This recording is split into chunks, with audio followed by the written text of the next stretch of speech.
19h45, mesdames, messieurs, merci de nous recevoir chez vous. C'est parti pour une nouvelle session d'information.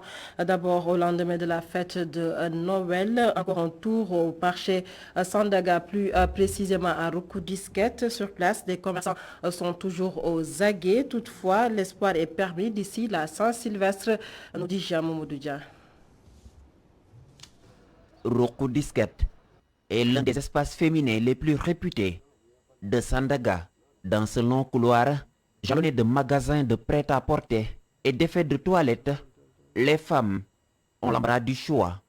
Il y a des robes, des simis, des combinaisons, des balards, des jeans, boyfriend, jeans balards, Au lendemain des fêtes de Noël, Ali Gaya se frotte les mains. Les clients ont été au rendez-vous. Je ne me plains pas. Les clients sont venus mieux que l'année dernière. C'était peut-être à cause de la Covid-19, mais cette année ça va. En plus des ventes en détail, Ali livre aussi en gros. Ibou est venu se réapprovisionner. Le commerçant a écoulé son stock, mais son record de l'année dernière n'est pas encore atteint. J'ai écoulé ma marchandise grâce à la fête de Noël, raison pour laquelle je suis venu reprendre quelques bagages. Mais je n'ai pas encore égalé mon record de vente de l'année dernière. Même son de cloche. Chez Abdussalam Gueye, ce commerçant tient sa boutique à quelques mètres de Gaïa. Cette année, c'est difficile de trouver des clients, contrairement à l'année dernière. Les clients venaient de partout. Peut-être c'est toujours dû à la Covid-19. Ils viennent un à un.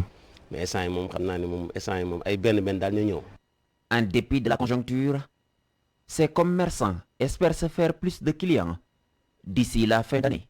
Des clients qu'ils espèrent dans une ambiance détendue. Même si nous avons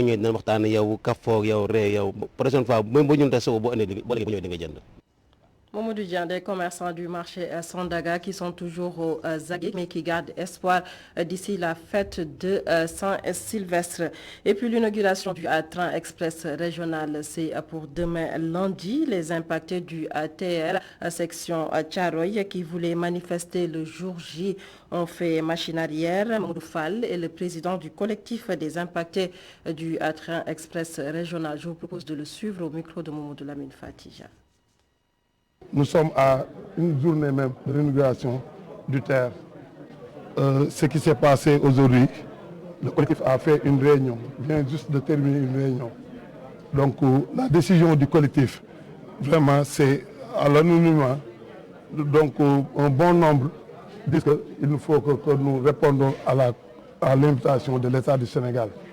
C'est vrai qu'il reste des revendications, toujours qu'on est en train de suivre. Mais présentement, nous nous conférons sur les impactés. Donc l'Assemblée, la base même.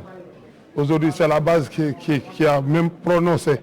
Donc ce qu'a dit la base, nous nous conformons à la décision de la base. Mais le combat va continuer. Même si le train est court, mais on va continuer le combat pour encore revendiquer le restant de nos primes de vulnérabilité. Donc on a décidé de surseoir la manifestation qu'on avait préconisée le jour du lancement du TER. On était sur les sites de recasement avant-hier. Qu'on avait constaté là-bas, l'évolution des travaux. Donc on a vu qu'ils ont commencé à installer leur base. Donc ils ont commencé vraiment à aménager. Donc ce qui reste, peut-être c'est le paiement des chèques de vulnérabilité que le gouverneur même avait pris décision, même hier, pour nous dire qu'il va payer ça dès cette semaine-là. Direction la ville sainte de Touba. Sur place, les problèmes liés à l'accès à l'eau potable et à la voirie seront bientôt dans le passé. Une assurance du directeur de Promoville qui annonce la fin des travaux dans moins de 2 mois. Je vous propose de suivre le compte-rendu de notre correspondant sur place, Goranda Klou. Les travaux de bitumage des 13 km de la boucle de Touba avancent à grands pas, d'où la visite de la direction du programme de modernisation des villes dans la cité sainte pour s'enquérir de l'état d'avancement des chantiers qui seront livrés dans moins de 60 jours. Il reste 4 km. Maintenant, ça ne dépend pas de nous. Il y a d'autres entreprises qui interviennent sur ces axes. Au niveau de l'assainissement, on les attend qu'ils terminent. Mais néanmoins, s'ils terminent, les travaux restants ne dureront pas plus de 2 mois. Concernant les problèmes d'eau rencontrés par les quartiers traversés par la boucle de Touba, le chef des travaux de Promoville rassure. Sur les 13 km, on a rencontré 22 points bas. Ces 22 points bas ont été traduits par des ouvrages d'assainissement adéquats, soit par des radiers, soit par des caniveaux. Avec l'accord de l'ONAS, on a maintenant l'autorisation de se connecter sur ces réseaux. Ce qui a fait que sur les 13 km, l'ensemble des points bas qu'on aura à rencontrer seront assainis. Promoville à Touba, une initiative du gouvernement qui, selon le sous-préfet, va apporter un grand ouf de soulagement chez les populations, surtout en période de Magal. Tout le monde sait qu'en période de Magal, nous, autorités administratives, nous avons aussi pour mission de mettre en place un plan de circulation pour une bonne circulation des personnes et des biens durant cette période de concentration humaine qu'est le Magal de Touba. L'achèvement de cette rocade va constituer un plus pour le plan de circulation pour le Magal à venir. Entamé depuis plus de 6 mois, le programme de modernisation des villes entend aussi apporter sa pierre à l'édifice pour répondre aux attentes des populations de la capitale du mouridisme. Gorondak, le report ou annulation de la Coupe d'Afrique des Nations. La position du Sénégal a toujours été pour le maintien de la compétition, selon Maître Augustin Senghor. Cependant, la question qui taraude des esprits, y a-t-il une ingérence de la FIFA dans le football africain depuis l'élection de l'actuelle équipe dirigeante? La réponse du président de la Fédération sénégalaise de football, Maître Augustin Senghor, était devant le JDD. Je vous propose de l'écouter au micro de Mamoudou Ibrakana. Je dois dire que personnellement, j'ai eu à côtoyer l'ensemble des décideurs de la FIFA au Qatar, à Doha exactement, pendant pratiquement une semaine. Il n'y a pas eu un seul parmi eux, du président jusqu'à la secrétaire générale adjoint et tous les autres, qui soient venus me dire il faut reporter la parole. Je vais être clair. Hein. Et Infantino n'a jamais fait pression sur vous? Non, je suis clair, net et précis. Jusqu'à hier, avant-hier, disons, avec la Super Coupe où on était au stade, il n'a jamais évoqué cela avec moi.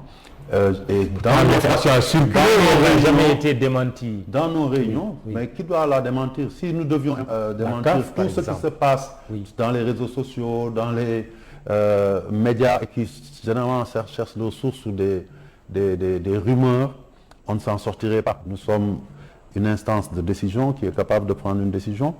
Nous sommes en parfaite collaboration avec la FIFA sur beaucoup de domaines, mais sur ce point-là, je vais être clair. En tout cas, moi, en ce qui me concerne, je n'ai jamais senti cette pression dont on a parlé autour de nous.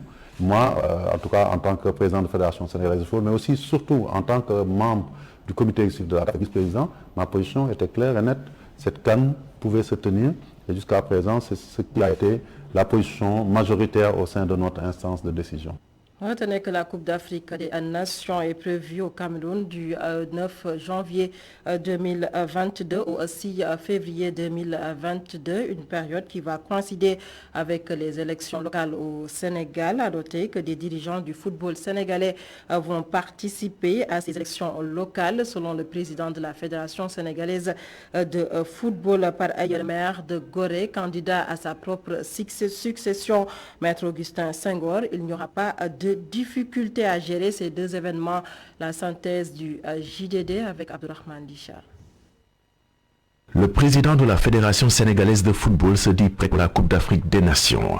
Augustin Senghor est prêt à tout, quitte à perdre les locales à Gorée où il est candidat à sa propre succession pour que le Sénégal savoure pour la première fois la joie de remporter ce trophée continental. Si je devais perdre les élections parce que je ne suis pas venu pour campagne, je parlerai comme Bougar, hein, et que j'aille ramener la coupe qu'il me soit donné de ne pas gagner ces élections-là à Gorée. Vous préférez la coupe à la mairie de Gorée? Oui, parce que je sais que si je gagne la coupe, puisque tous les Sénégalais, les Goréens seront les plus heureux que un de leurs fils leur ait apporté pour le Sénégal depuis toujours, donc le premier trophée de notre pays. Le temps de la CAN ne lui permettant pas justement de battre campagne comme il se doit, il compte sur son bilan et la proximité qu'il dit avoir avec les populations de l'île historique de Gorée. Ma campagne, elle a commencé depuis plusieurs années. Je dis simplement que je sais que les Goréens me jugeront à mon bilan global dans le cheminement qui est le nôtre depuis plusieurs années. C'est ce que je veux dire. Et ce bilan et quand je dis que j'ai fait campagne... permet d'être élu?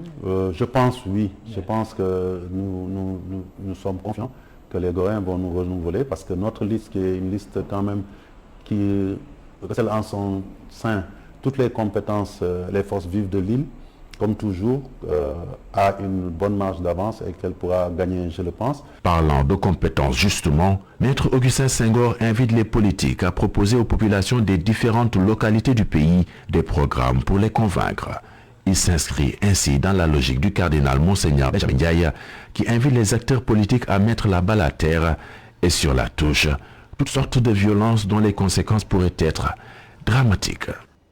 Abdourahmane, concernant le projet de construction de bateaux de pêche semi-industriels pour le remplacement de 2600 pirogues traditionnelles, les acteurs de la pêche listent leurs inquiétudes, notamment la prise en charge de la dotation d'embarcation en fibre de verre d'une vingtaine de mètres, mais également la subvention de ces embarcations. Ils l'ont dit à notre reporter Mariam Jaya.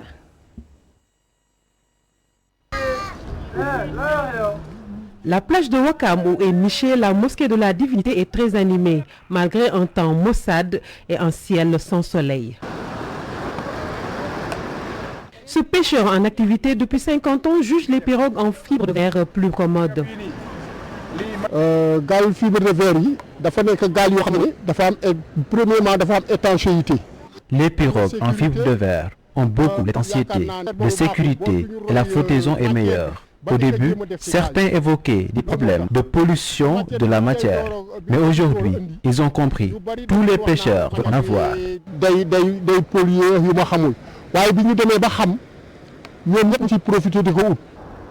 Le seul hic, ce sont les longueurs qui ne sont pas souvent adaptées à leurs besoins. Beaucoup de pêcheurs aimeraient avoir des pirogues allant jusqu'à 2 mètres. Mais celles qui nous sont proposées pour l'instant mesurent 8 à 10 mètres.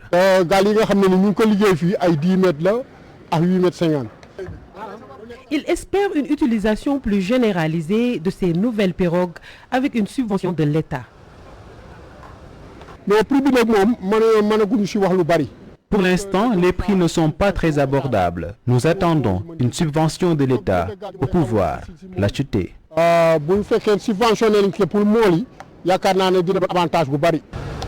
Pour lui, les disparitions en mer de certains pêcheurs n'ont rien à voir avec le type de pirogue.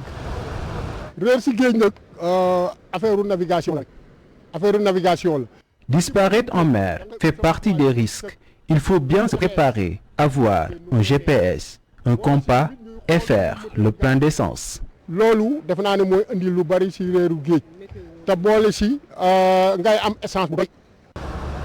Au départ, beaucoup de pêcheurs étaient sceptiques face au projet, mais aujourd'hui, la donne a changé. Tout de même, ces bateaux sont jugés trop chers et une subvention de l'État serait la bienvenue. Mariam Ndiaye, la circulation et la fabrication de faux billets, on en parle dans cette session d'information, un phénomène qui inquiète plus d'un malgré les efforts consentis par les autorités sénégalaises. Des malfaiteurs arrivent toujours à faire circuler ces faux billets. Des Sénégalais appellent à plus de vigilance. Les précisions de notre reporter Moussa Mané. À la SICAP Liberté 3, les populations déplorent la circulation des faux billets sur le territoire national. Après la saisie entre la Médina et la Liberté 6, la peur est désormais réelle. C'est pas du tout normal, c'est pas du tout bon pour un pays. Pour la bonne voie, pour le développement d'un pays, les faux billets, ça doit être banni par la population. Mais on a constaté que quand ce fléau ça commence à prendre de l'ampleur. Du coup, tout récemment, on a pris des hommes, des autorités qu'on a pris en flagrant délit avec des faux billets. Et depuis jusqu'à là, il n'y a pas de suivi. Ils sont toujours en liberté. Ce gérant de multiservices fait partie des rares à avoir un appareil détecteur de faux billets. Je pense que c'est plus sûr. Et je conseille aussi chacun d'entre nous d'avoir un détecteur de faux billets pour pouvoir détecter ce que les faux billets ou les vrais billets, quoi. Selon eux, l'État doit doter les entrepreneurs d'appareils détecteurs de faux billets afin de mieux faire face à ce phénomène.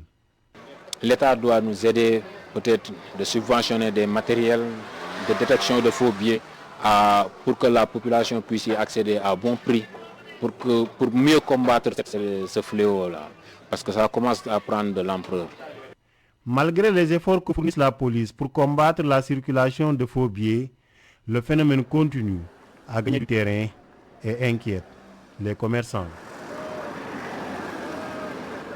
Moussa Mané, voilà, c'est la fin de cette session d'information. Merci de nous avoir suivis. Passez d'excellents moments en compagnie de nos programmes. Tout de suite, la suite de votre bloc d'information à Total avec Adama Anouchkaba.